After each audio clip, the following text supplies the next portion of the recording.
Hey, what's going on YouTube? I'm back reviewing another CZ platform pistol, the SP-01 Tactical. This is not my personal firearm, it belongs to my dad, and he has great taste, seeing as it was not only his first pistol purchase, but overall firearm purchase as well. In Maryland, it's a longer process to get a pistol. We have to take a handgun qualification course and get fingerprinted before purchasing the pistol. My dad saw it worthwhile to get his HQL just so he could get this pistol, which shows you just how much allure the SP-01 has. The CZ platform of firearms is not as mainstream in the US market because it got a slow start. It was developed as the CZ-75 in 1975 when the Czech Republic was still Czechoslovakia, a Warsaw Pact country. The CZ-75 didn't become widely available in the United States until 1993. However, because of the looseness of Czechoslovakian international patent laws, the tooling and designs are widely copied by many manufacturers, such as the Tankfoglio pistols imported by EAA, the Israeli Defense Forces Jericho, and many Turkish variants, such as the SAR K2-45 that I've reviewed previously. The design has become somewhat open source, much like the 1911 or AR-15 firearms platforms. The SP-01 line of CZ pistols is the pinnacle of evolution of the platform. I won't hesitate to say the SP-01 pistols are among the best factory production models of any pistols available today. Not just the best at its price point, but best overall. For out-of-box performance, you're going to be hard-pressed to find better accuracy, handling, and reliability from a factory offering. Sure, you can probably use custom modifications to build a more accurate and action-tuned pistol, but you're going into the $1,200 plus SIG and Beretta territory. There are also some aftermarket custom modified CZ SP-01s like the Shadow available, but for today's review, I'm only looking at the CZ SP-01 Tactical in 9mm. Although the trend for modern firearms design uses more polymer and aluminum alloys, the CZ SP-01 Tactical has a full-size precision investment cast steel frame, which contributes to the substantial but still manageable weight of about 37.5 ounces unloaded. The full-length accessory rail gives the gun an uncompromising heavy-duty silhouette. The gun's finish is what CZ calls polycoat, which is a base layer of parkerizing with a top layer of electrostatically applied polymer. The finish provides fantastic corrosion resistance, and many longtime owners of CZ's polycoat finish pistols have come away impressed with its durability through hard use. The slide is machined from forgings, and the barrel is cold hammer forged, which provides enough strength for a lifetime of shooting for the average enthusiast. The action uses the ubiquitous Browning short recoil linkless cam. There's a manual safety model available, but the tactical model I'm reviewing today comes with a decocker, which when activated, brings the gun into half or quarter cock instead of full double action, as you can tell the difference. As tested by other reviewers with the trigger pull gauge, the trigger pull in true double action is about 11.6 pounds. At half cock, a little more than 10 pounds, and single action at about 5.6 pounds, which is not optimal for target or competition gun trigger pull weight, but it's fantastic for defensive purposes. The factory trigger does have some undesirable characteristics. There is a little bit of take up, and when you get to the wall before the trigger break, there is a little bit of creep. You can see I'm making the trigger creep now. And there's a little bit of over travel, but once the trigger resets, there is minimal take up for subsequent trigger pulls. A distinctive feature of the CZ platform of pistols is how the slide rides within the frame instead of over top of it.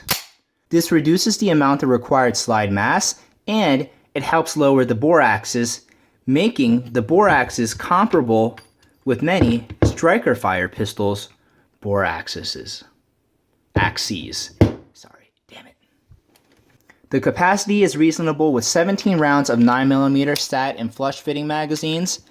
and 19 rounds of 9mm sat in factory extended magazines, and the magazines drop free just fine. As you can see, the magazines are made in Italy by Metgar. There are a few miscellaneous features I want to mention before field stripping the pistol. The trigger guard is rounded off at the bottom for easier shooting with gloves. The long beaver tail allows your hand to get more secure contact with the gun when gripping higher. There is checkering on the front of the frame.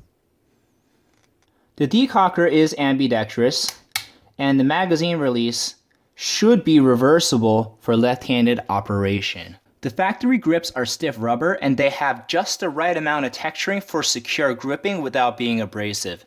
There are relief cuts for where your thumb rests, and they're slightly rounded to fill my hand nicely on the shooting hand, allowing for comfortable trigger reach, even in double action.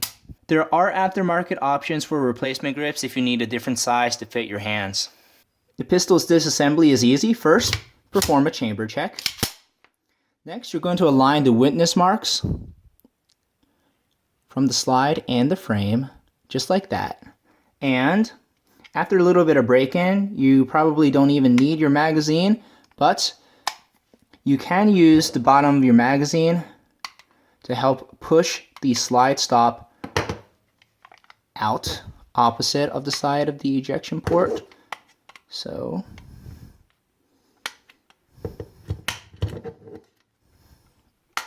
there you go.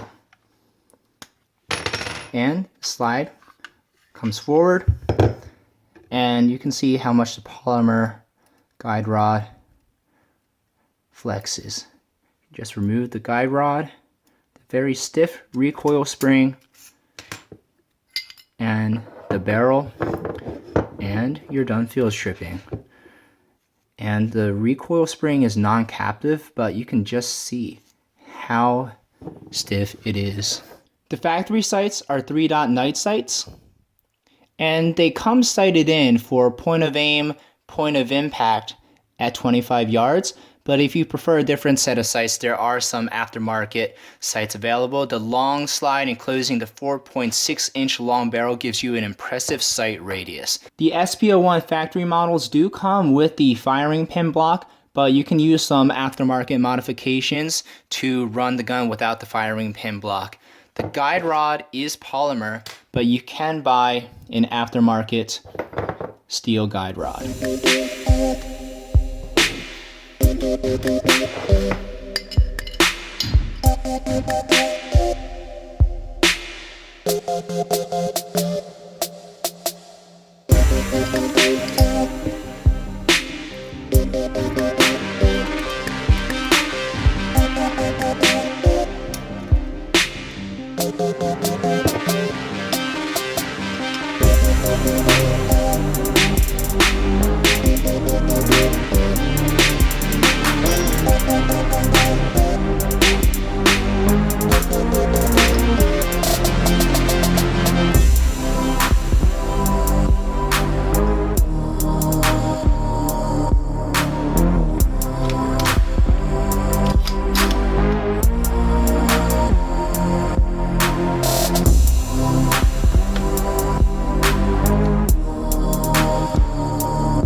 The first time you shoot this gun, you'll develop an instant love affair.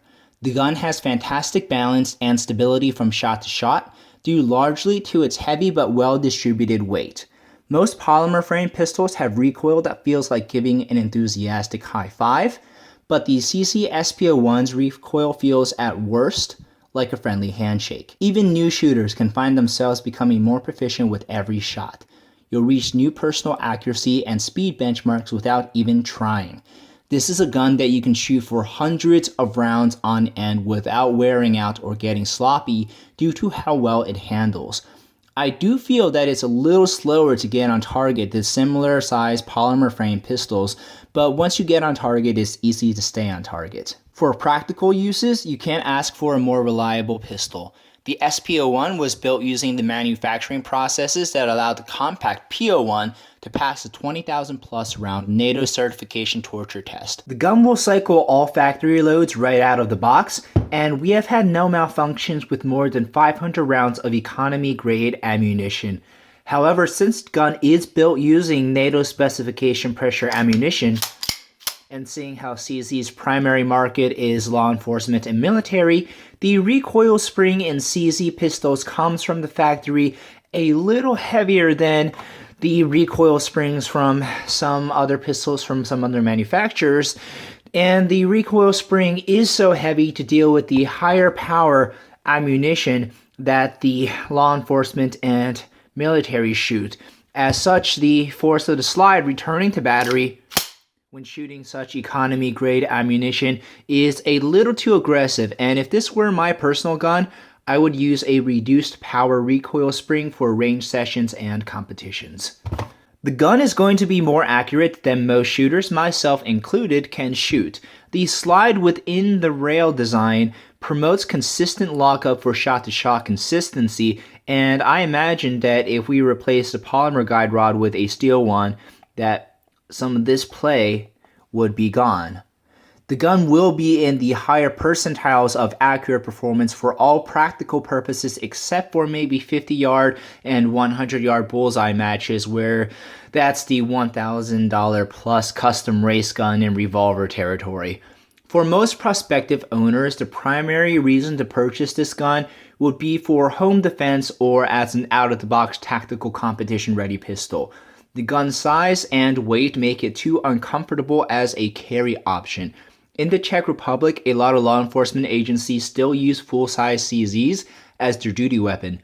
In the United States, though, law enforcement favors lighter weight pistols because you have so much more stuff to carry. Officers can find a better use for the extra 11 ounces a CZ would weigh over a Glock 17. For a quick size reference, I'm going to put the SP-01 next to a Glock 34. I don't have a Glock 17 on hand, which is the de facto standard by which all full-size pistols' size is measured, and you can see that if I did have a Glock 17, it would probably be about the same size.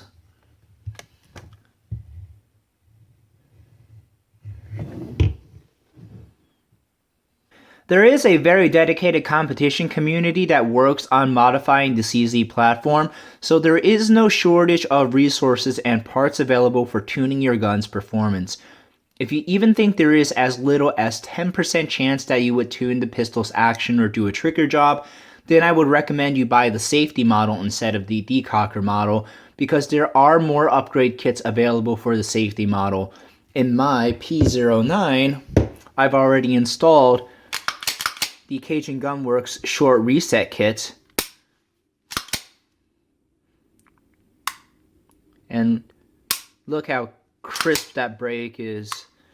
And you can also see the over travel adjustment screw in the trigger and the competition hammer from Cajun Gunworks. So it just goes to show that even the average enthusiast can perform CZ action upgrades with only a little research. However, I think that this particular CZ will remain unmodified because it's not my personal gun. This gun is not going to be a perfect fit for everyone. Some shooters will dislike how the slide is more difficult to rack due to how thin it is. Some will dislike the weight.